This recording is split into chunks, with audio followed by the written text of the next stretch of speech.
Judy Miller rondaba los 40 cuando todo se rompió de verdad.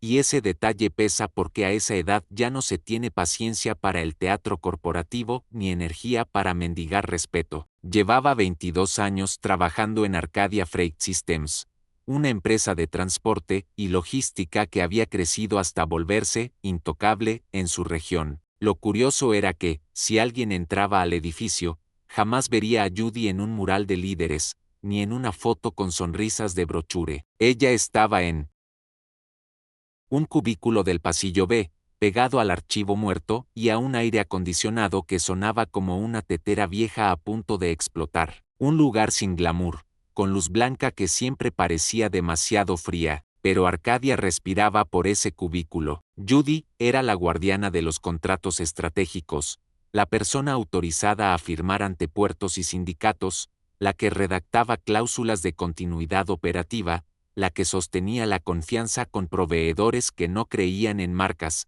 sino en personas.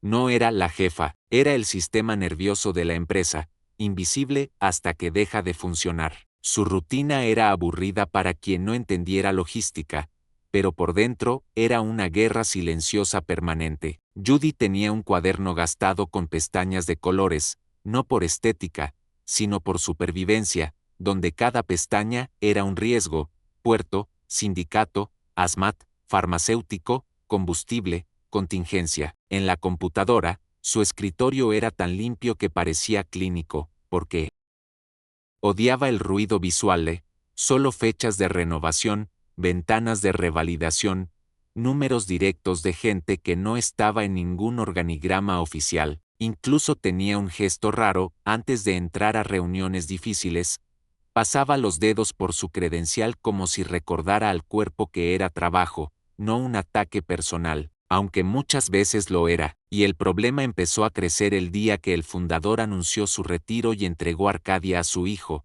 Travis Henderson, 32 años, va recién lustrado y una confianza que parecía comprada al por mayor. Travis llegó hablando de Vives, cultura fit, imagen para inversores, y Judy sintió ese frío específico, el de alguien que sabe que cuando alguien toca la pintura, suele arrancar los cables de la pared sin darse cuenta. Él no veía nervios, veía piezas reemplazables, y Judy, sin decirlo en voz alta, entendió que el desastre ya estaba en marcha. Al principio, los cambios de Travis parecían solo molestos, casi caricatos. Quitó paredes para dar sensación de apertura, mandó a imprimir pósters con frases en inglés mal traducidas y empezó a llamar reuniones de pulso a encuentros donde hablaba 40 minutos sin decir nada concreto. Judy observaba en silencio desde el fondo de la sala, anotando mentalmente cada decisión que no tenía respaldo técnico. En menos de 3 meses, Travis despidió a 2 supervisores portuarios porque no encajaban con la nueva cultura, externalizó parte del control de flota a una consultora que jamás había pisado un muelle y empezó a ignorar protocolos que llevaban años afinándose a base de errores caros. Judy intentó advertirlo de forma profesional, enviando memorandos claros, sin dramatismo, explicando consecuencias reales, retrasos, penalidades, suspensiones automáticas. Travis nunca respondía directamente, mandaba emojis de pulgar arriba o decía cosas como confía en el proceso. Para Judy, eso era una frase vacía. En logística, el proceso no se confía, se verifica, se firma, se renueva. La tensión no explotó por un contrato ni por una auditoría, explotó por algo absurdamente humano. Un viernes por la tarde, Travis anunció que el sábado habría una celebración obligatoria por su cumpleaños, un evento corporativo disfrazado de fiesta, con presencia de inversores. Judy respondió que no podía asistir. Ese mismo fin de semana, supervisaba una operación crítica de carga farmacéutica sensible, de esas que no admiten errores ni improvisación. Envió el correo con respeto, explicando riesgos, proponiendo delegar su presencia simbólica. Travis no contestó. El lunes siguiente, cuando Judy pasó su credencial por el lector, la luz se quedó roja. Pensó que era un fallo. El guardia de seguridad la miró con una mezcla de incomodidad y lástima, le pidió que lo acompañara y, sin levantar demasiado la voz, le dijo que su acceso había sido revocado. En una sala sin ventanas, Travis la esperaba con una sonrisa tensa y una frase ensayada: no encajas con la cultura. No habló de desempeño, ni de errores, solo de actitud. Judy recogió sus cosas en silencio, sintiendo algo raro, no rabia inmediata, sino una calma peligrosa, porque Travis acababa de despedir a una persona. No sabía que acababa de activar un sistema entero. Judy no gritó, no amenazó, no hizo escenas en el estacionamiento como algunos habrían esperado. Volvió a casa esa tarde con la misma serenidad con la que durante años había revisado contratos línea por línea. Se preparó un café fuerte, abrió su laptop personal y comenzó a redactar algo que no tenía nada de emocional. Era un correo formal, preciso, dirigido a los contactos clave: puertos, sindicatos, proveedores de combustible, brokers aduaneros. Informaba, sin dramatismo, que ya no formaba parte de Arcadia Freight Systems y que, conforme a la cláusula 7 bites de los acuerdos principales, correspondía iniciar un proceso de revalidación formal antes de continuar operaciones bajo la nueva administración. Nada más. No era sabotaje, no era venganza, era cumplimiento literal del contrato que ella misma había redactado años atrás, cuando el fundador aún confiaba en su criterio técnico. Aquella cláusula establecía que, si el responsable clave de los acuerdos estratégicos dejaba la empresa, los proveedores podían suspender servicios hasta confirmar la continuidad operativa bajo un nuevo firmante autorizado. Travis nunca la leyó con atención. Pensó que todo era marca, pero la confianza era personal, y tenía nombre propio. El efecto no fue inmediato ni dramático al principio, fue más bien como un pulso que se desacelera sin que el cuerpo lo note. El martes por la mañana, 2 camiones quedaron detenidos en el puerto porque los códigos de acceso no fueron renovados. El miércoles, los proveedores de combustible bloquearon tarjetas hasta recibir validación formal. El jueves, un broker aduanero solicitó documentos adicionales antes de liberar una carga. Travis gritaba en reuniones, exigiendo soluciones rápidas, culpando a errores del sistema, pero el sistema no estaba fallando, estaba funcionando exactamente como debía. En menos de una semana, Arcadia experimentó algo que jamás había sentido en 2 décadas: una parálisis silenciosa. Los operadores llamaban nerviosos, los supervisores no sabían a quién acudir, los sindicatos exigían reuniones urgentes. Y si tú que estás leyendo esto alguna vez trabajaste en algo donde todo depende de detalles invisibles, sabes lo que se siente cuando esos detalles dejan de sostener la estructura. Si esta historia te está resultando familiar, cuéntame desde dónde la estás leyendo. A veces, uno descubre que estas cosas no pasan en un solo lugar. Mientras tanto, en Arcadia, la máquina comenzaba a temblar por dentro, y nadie quería admitir por qué. Travis reaccionó como reaccionan quienes confunden autoridad con volumen de voz. Convocó al equipo de TI y ordenó que restauraran accesos, como si los puertos fueran carpetas compartidas en la nube. Intentó acelerar la designación de un nuevo firmante, sin comprender que la revalidación no era un trámite interno, sino un proceso externo basado en confianza acumulada. Llamó a proveedores, insinuando penalidades por incumplimiento, pero del otro lado le respondían con una frase repetida: estamos esperando validación formal conforme a la cláusula vigente. Nadie discutía, nadie insultaba, simplemente seguían el contrato. En paralelo, intentó contratar conductores externos para cubrir rutas críticas, creyendo que la logística era intercambiable como piezas de ajedrez. Judy observaba desde la distancia, leyendo reportes públicos y escuchando rumores que viajaban más rápido que los camiones detenidos. No sentía placer, sentía la confirmación fría de algo que siempre supo: el conocimiento técnico no se reemplaza con discursos, y cuando se ignora, cobra factura. El error fatal llegó en forma de prisa. Bajo presión de inversores y con la flota parcialmente detenida, Travis autorizó que una carga peligrosa material clasificado como ASMAT, fuera transportada por un conductor que no tenía certificación completa. Fue una decisión tomada en una sala con paredes de vidrio, frente a una pantalla llena de gráficas que bajaban en rojo. Nadie quiso decir no. La urgencia maquilló el riesgo. El accidente ocurrió en una autopista secundaria, al amanecer, cuando la visibilidad era irregular. El camión volcó en una curva mal calculada y el contenedor sufrió una fisura que provocó un pequeño pero suficiente derrame químico. No hubo víctimas fatales, pero hubo evacuación, sirenas y un titular que ningún CEO quiere ver.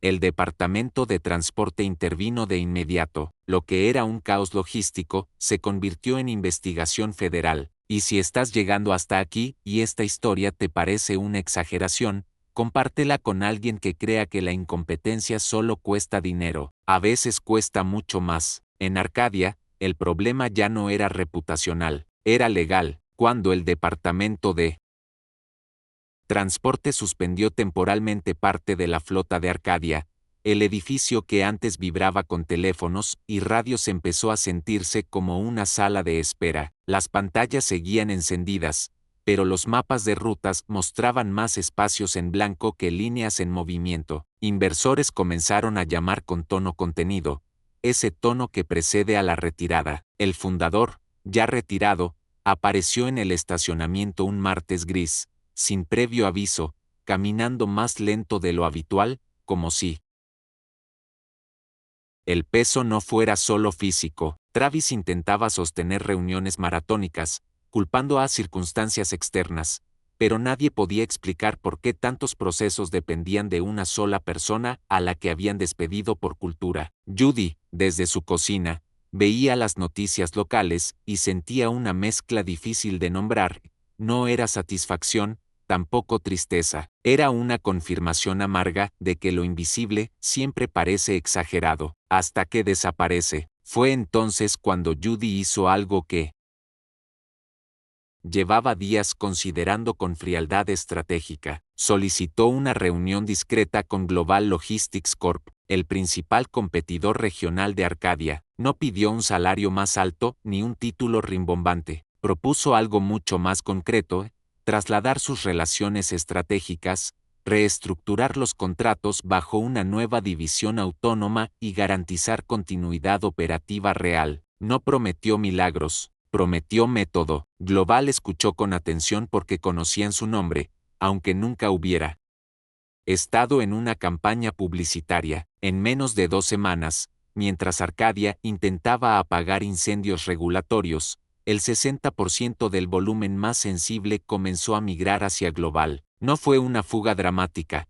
fue una transición técnica, limpia, casi quirúrgica. Las acciones de Arcadia cayeron. El consejo directivo convocó sesión extraordinaria. El fundador regresó oficialmente, y Travis, el heredero brillante, empezó a entender que la autoridad formal no equivale a control real. La caída de Travis no fue cinematográfica, fue administrativa. El consejo directivo, presionado por inversores y por el propio fundador, le retiró funciones ejecutivas mientras se evaluaba la situación. En los pasillos, la palabra transición empezó a sonar más que estrategia. Judy observaba todo desde la distancia, manteniendo reuniones formales con Global para estructurar la nueva división. No buscaba revancha pública, buscaba estabilidad operativa. Sin embargo, la tensión interna en Arcadia seguía escalando. Travis, acorralado,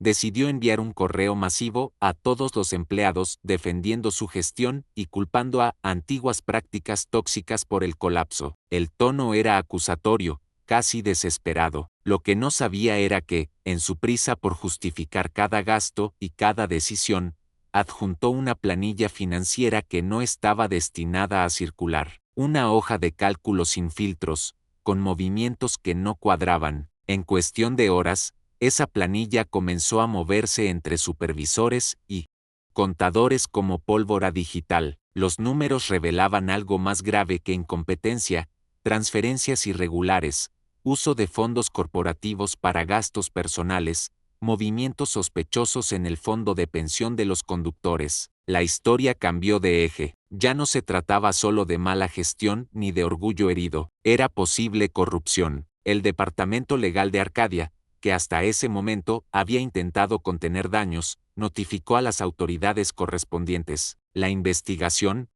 federal, que había empezado por el accidente ASMAT, ahora tenía otra capa. Travis fue citado a declarar. La prensa dejó de hablar de crisis logística y empezó a usar palabras como malversación y desvío de fondos. Judy recibió la noticia con una expresión casi inmóvil. Lo que había comenzado como un conflicto de cultura empresarial se revelaba como algo mucho más oscuro, y la máquina, esa máquina que ella había sostenido durante años, estaba a punto de cambiar de dueño por completo. La detención preventiva de Travis ocurrió un jueves por la mañana, sin espectáculo, pero con suficiente presencia policial para que nadie pudiera fingir normalidad. Las cámaras no estaban invitadas, pero alguien siempre graba. El fundador no apareció ese día. Dicen que permaneció en su casa, revisando documentos con un abogado que llevaba décadas a su lado. En Arcadia, el silencio era espeso. No era solo vergüenza pública, era miedo interno. La planilla revelaba algo que dolía más que cualquier titular. El fondo de pensión de los conductores había sido utilizado como colchón temporal para cubrir déficits generados por decisiones arriesgadas. No todo estaba perdido, pero había un agujero, y cuando el agujero toca la jubilación de trabajadores que llevan 30 años manejando bajo tormentas y horarios imposibles, la palabra corporativo pierde glamour. Judy leyó el informe completo esa noche, sentada en su mesa de comedor, con una lámpara amarilla que siempre la acompañaba en decisiones difíciles. Podría haber seguido adelante en Global y dejar que Arcadia se hundiera sola. Nadie la culparía, pero la historia no se trataba de ganar, se trataba de funcionamiento. Judy pidió una reunión directa con la Junta y con Global. La propuesta sorprendió a todos: vender Arcadia por $1 simbólico, con la condición de que Global absorbiera completamente la responsabilidad del fondo de pensión y mantuviera la mayoría de los puestos operativos. No buscaba rescatar el nombre ni salvar el legado del heredero. Quería proteger a los conductores, a los despachadores, a la gente que nunca salió en revistas. Las negociaciones fueron tensas, llenas de cláusulas revisadas hasta el amanecer. Judy no levantó la voz. Simplemente explicó escenarios con precisión quirúrgica. Global aceptó, no por caridad, sino porque entendieron que con ella al mando la operación sería estable y rentable a largo plazo. La venta se formalizó en silencio, lejos de titulares dramáticos. Arcadia como imperio dejó de existir, pero sus trabajadores no quedaron a la deriva, y en ese punto, la historia ya no era sobre caída, sino sobre responsabilidad real. La transición fue meticulosa, casi quirúrgica. Global no llegó con discursos triunfalistas ni con pancartas nuevas. Llegó con auditorías, revisiones de procesos y un calendario de revalidaciones que Judy había diseñado personalmente. Durante semanas, ella volvió a caminar por muelles y depósitos, esta vez no como empleada subestimada, sino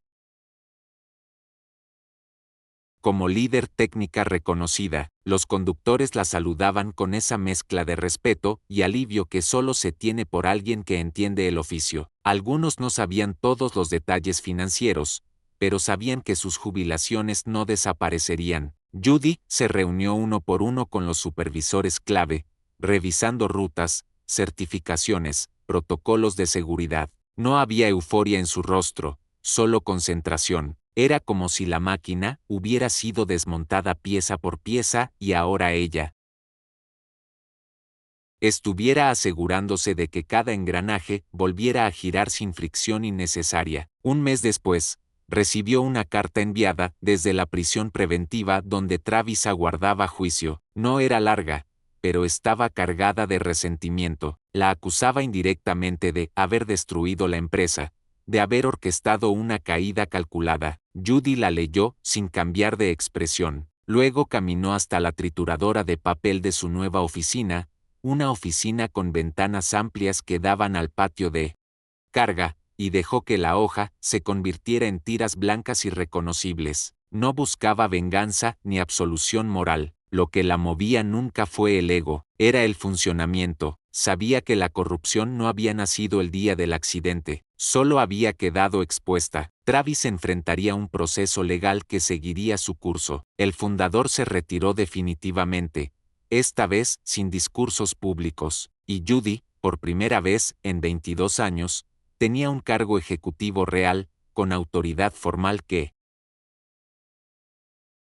coincidía con su autoridad técnica. La máquina seguía en marcha, solo que ahora respondía a alguien que entendía cada cable por dentro. La transición fue meticulosa, casi quirúrgica. Global no llegó con discursos triunfalistas ni con pancartas nuevas. Llegó con auditorías, revisiones de procesos y un calendario de revalidaciones que Judy había diseñado personalmente. Durante semanas, ella volvió a caminar por muelles y depósitos, esta vez no como empleada subestimada, sino como líder técnica reconocida. Los conductores la saludaban con esa mezcla de respeto y alivio que solo se tiene por alguien que entiende el oficio. Algunos no sabían todos los detalles financieros, pero sabían que sus jubilaciones no desaparecerían. Judy se reunió uno por uno con los supervisores clave, revisando rutas, certificaciones, protocolos de seguridad. No había euforia en su rostro, solo concentración. Era como si la máquina hubiera sido desmontada pieza por pieza y ahora ella estuviera asegurándose de que cada engranaje volviera a girar sin fricción innecesaria. Un mes después, recibió una carta enviada desde la prisión preventiva donde Travis aguardaba juicio. No era larga, pero estaba cargada de resentimiento. La acusaba indirectamente de haber destruido la empresa, de haber orquestado una caída calculada. Judy la leyó sin cambiar de expresión. Luego caminó hasta la trituradora de papel de su nueva oficina, una oficina con ventanas amplias que daban al patio de carga, y dejó que la hoja se convirtiera en tiras blancas irreconocibles. No buscaba venganza ni absolución moral. Lo que la movía nunca fue el ego, era el funcionamiento. Sabía que la corrupción no había nacido el día del accidente, solo había quedado expuesta. Travis enfrentaría un proceso legal que seguiría su curso. El fundador se retiró definitivamente,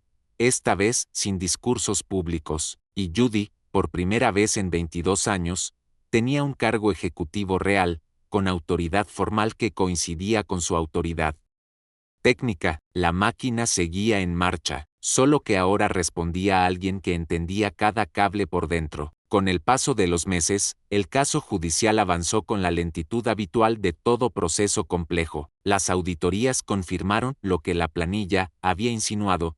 Hubo desvío de fondos, decisiones tomadas para maquillar números y una cadena de autorizaciones firmadas con ligereza peligrosa. Travis aguardaba juicio mientras sus abogados intentaban reducir el daño reputacional, pero la narrativa ya no estaba bajo su control. En paralelo, Global consolidó la nueva división logística bajo el liderazgo de Judy. No era una figura carismática en redes sociales, pero en las mesas técnicas su palabra pesaba como contrato firmado. Cada reunión comenzaba con algo que se volvió casi un ritual: revisar riesgos antes de celebrar resultados, porque ella sabía que el éxito sin estructura es solo una ilusión con fecha de vencimiento. Y si alguien que lee esto ha visto una empresa tambalear por orgullo, sabe que la caída no empieza cuando se pierde dinero, empieza cuando se pierde criterio. Un viernes al atardecer, mientras observaba desde la ventana cómo salía una caravana de camiones perfectamente alineados,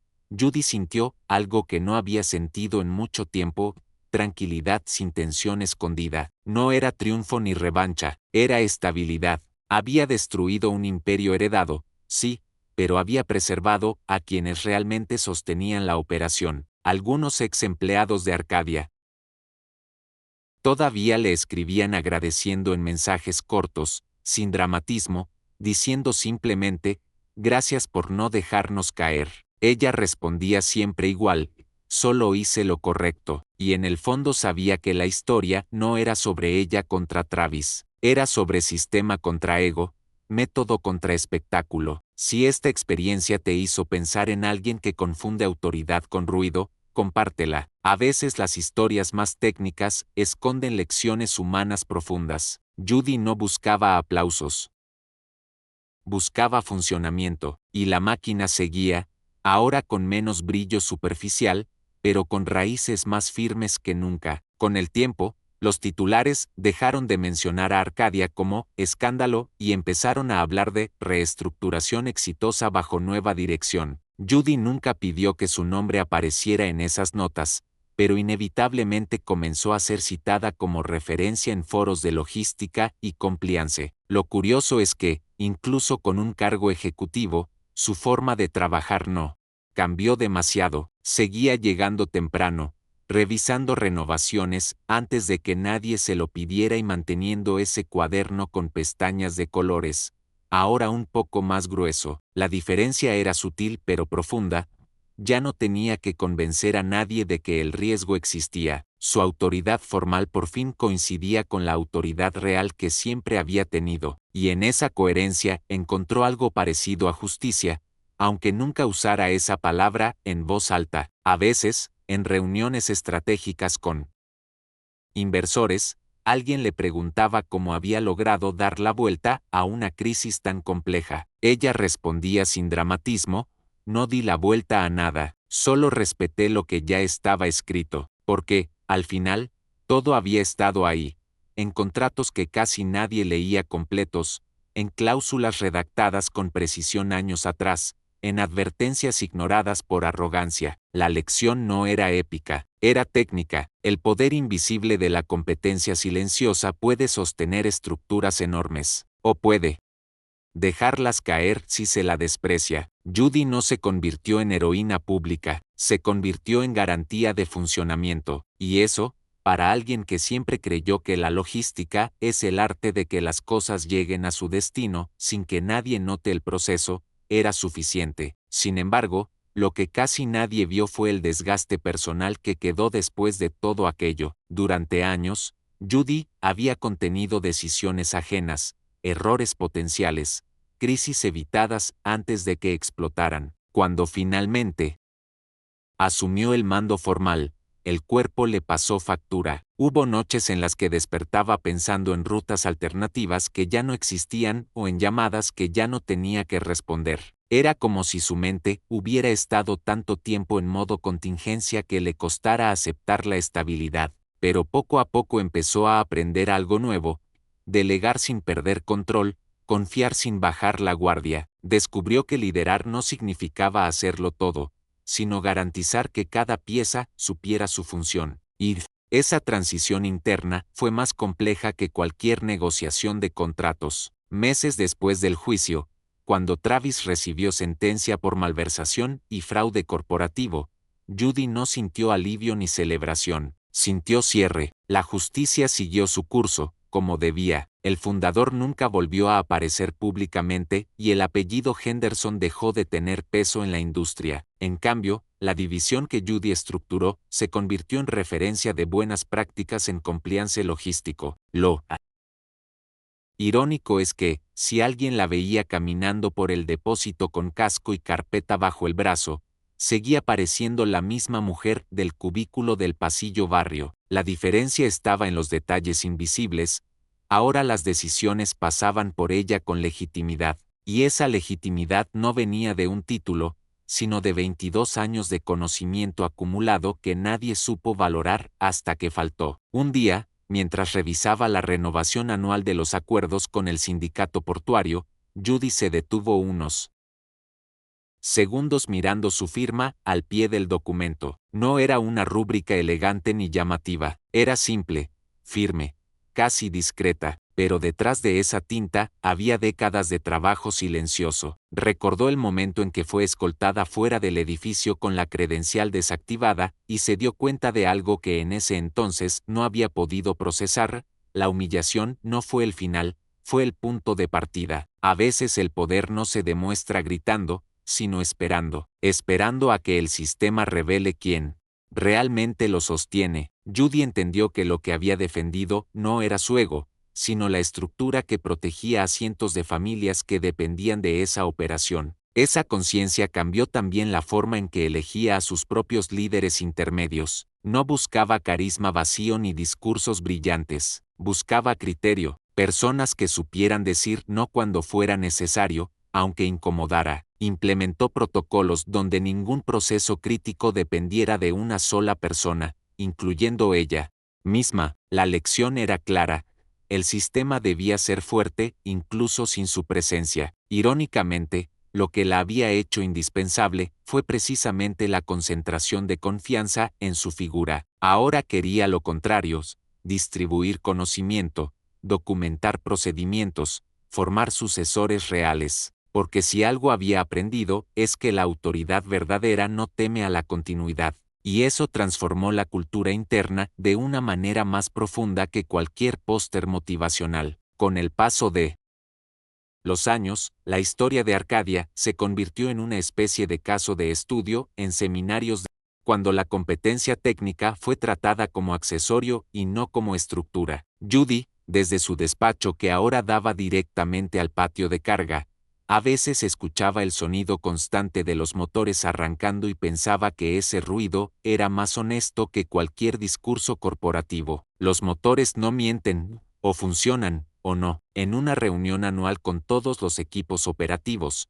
alguien le preguntó cuál había sido el momento exacto en que supo que Arcadia iba a caer. Ella respondió sin dramatismo: el día que confundieron cultura con capacidad. No explicó más, no habló del cumpleaños obligatorio, ni de la luz roja en el lector de credenciales, ni de la sala sin ventanas, pero dentro de ella sabía que todo había empezado ahí, en ese instante pequeño y personal donde se despreció el criterio por orgullo. Si alguien que está leyendo esto alguna vez sintió que su trabajo invisible no era valorado, recuerda algo: cuando lo invisible desaparece, el impacto es inmediato. Judy no necesitó vengarse, solo necesitó permitir que el sistema actuara conforme a las reglas que siempre estuvieron escritas, y a veces, eso es suficiente. Hubo una última escena que casi nadie conoció. Meses después de que todo se estabilizara, Judy regresó por unos minutos al antiguo edificio de Arcadia, ahora parcialmente remodelado bajo la nueva administración. Caminó por el pasillo B, ese donde el aire acondicionado sonaba como tetera vieja, y se detuvo frente al espacio donde estuvo su cubículo.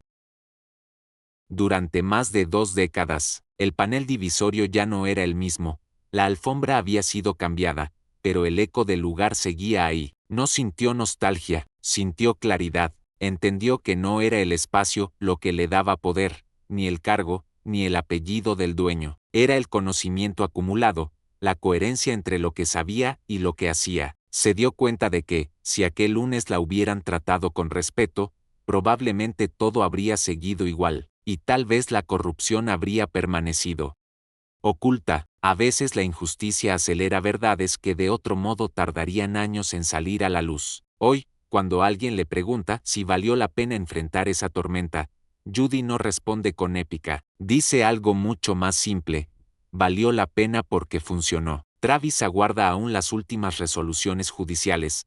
El apellido Henderson dejó de dominar la conversación en la industria, y la operación que alguna vez estuvo al borde del colapso sigue activa, pagando salarios y jubilaciones. Judy no se convirtió en símbolo ni en leyenda, se convirtió en estructura, y esa es la diferencia entre autoridad formal y autoridad real. La máquina continúa, no por orgullo ni por imagen, sino por método. Ella no buscó destruir un imperio, buscó preservar a quienes dependían de él, y en ese acto silencioso, estratégico y absolutamente legal, encontró algo más valioso que cualquier título: encontró coherencia.